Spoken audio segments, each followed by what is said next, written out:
Okay, since we had done try these A, we did not do try these B.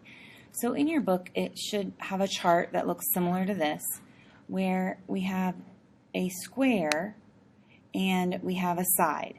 So if you remember that I can actually calculate side squared for my area because it is length times width. It's just both the length and the width are both the same number.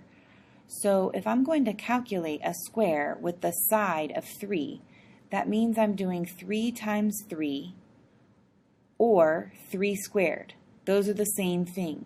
When I calculate that, I know 9 is the answer, and that is in feet, square feet. Same thing here. If one side of the square is 6, and I'm doing length times width, or 6 squared, that is 36 feet squared. Now 8 times 8 is length times width, or side squared, that gives me 64 feet squared for the area of that square. Length times width, or side squared, that gives me 121 square feet. Now these I might need my calculator for.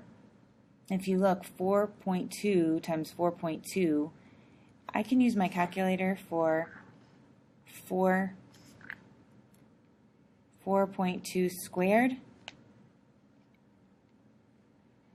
17.64 square feet. Now here I have a mixed number, so I need to change that to an improper fraction. If you remember, I take my denominator and I multiply it to the whole number, then I add that number to the numerator. So that gives me 2 times 10 is 20, plus 1 is 21 over 2, which is 21 squared over 2 squared. Well, I know my denominator is 4, but 21 squared, I'm going to need my calculator. 21 squared, 441. Now I need to go ahead and put that back. So I'm going to divide by 4 there. Okay, so this is 110 plus 1/4 feet squared. So if you remember our decimals, I can do 0.25 as a fraction is 1/4. So there's my completed chart for try these B.